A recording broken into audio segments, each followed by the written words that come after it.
Hello and welcome to another Assemble This video.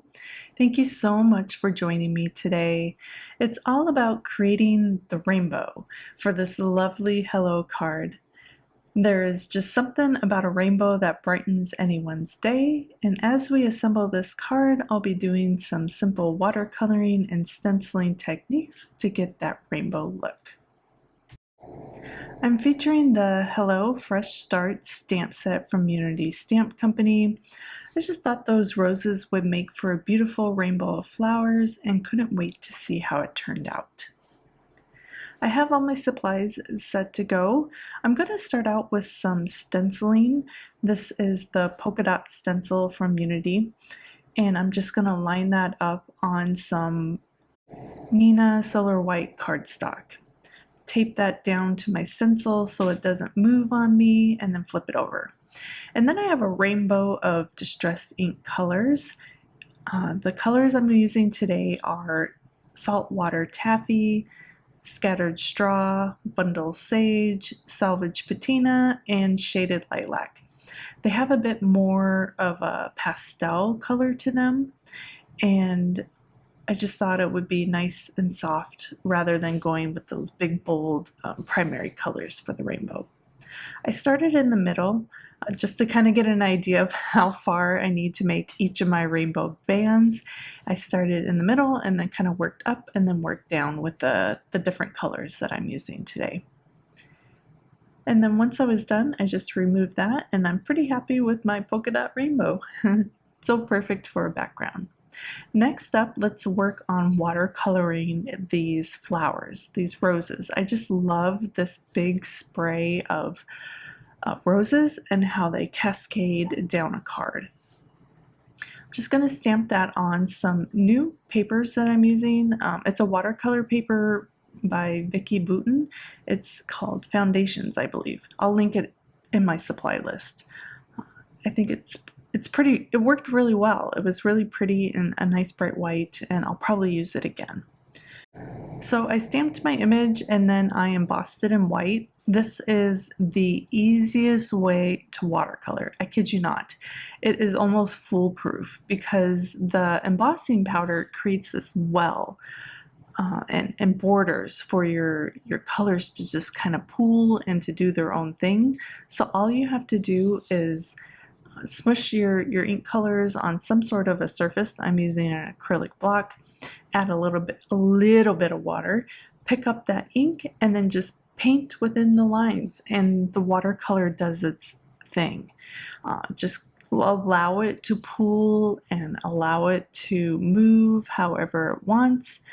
You can always come back in and add more color somewhere to kind of create a bigger pool, and then just kind of blend the two colors together as well. That way, when your rainbow moves down the paper, they kind of blend all together and just creates super easy magic. I love this way of watercoloring. You just don't really have to think about it. So once I finished my blooms, I moved on to the leaves. I saved the green from the rainbow of colors, and I'm using them for the leaves. And I'm just smushing that on, literally just scribbling it over the embossed area. I don't have to think about it. The ink is going to pool and dry in its own beautiful way, and seriously, you have to give this a try because it's just so super simple and pretty and easy to do. And you can always switch up the colors of your embossing powder.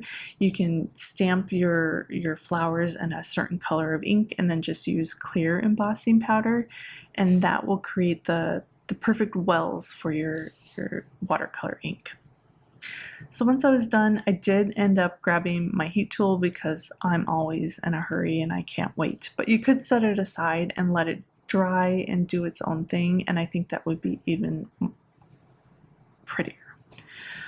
I'm going to add another layer on top just to make it more vibrant and to really add more dimension to that watercolor. What I love about distress inks is they will layer on top of each other, and that makes watercoloring super easy as well. So that's what I'm doing here. I'm just going over every single layer just one more time, kind of build up that vibrancy and the variations of the pooling and the colors, and that's really going to create a lot of depth and interest to this image. And then also it kind of really makes that white embossing powder borders that we have really pop. So you can really see the image of those flowers. Once that was completely dry, I trimmed that down. I'm going to use a panel, and I just kind of wanted the perfect size to trim down these flowers so they're perfectly bordered. And then I have this border stitch die. It's from Paper Smooches. Unfortunately, that company has closed, so it's no longer available, and I looked everywhere for a substitute for die and I couldn't find one. So my thought is you could easily use a really large rectangular stitch die and just use that to kind of trim your panel down. I matted that with some gray cardstock because I thought it was really pretty and it would match my sentiment. And then I stamped the hello, I die cut the hello in a gray cardstock and then a couple white cardstock layers as well. Layered them all up, glued them all together, and then I'm just going to glue that onto the front of my card. And I think it just makes like the perfect hello card. It's just so happy and cheerful, and I really like the layout.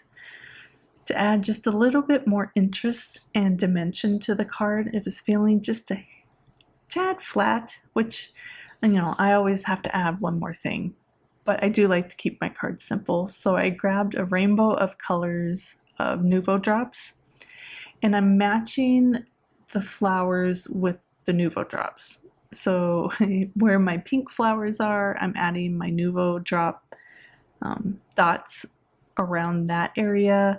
So I started with the pink, moved down to the yellow, into the blue, and then obviously the purple, and then I saved the green for last. And this just kind of helps the eye move probably from the top to the bottom of the card. Just gives your eyes something to kind of really look for interest and things to do. So here is the finished card. Don't you just really love the rainbow look? I love how the watercolor flowers mimic the polka dot pattern, and adding the little rainbow of Nouveau drops was the perfect final touch to the card.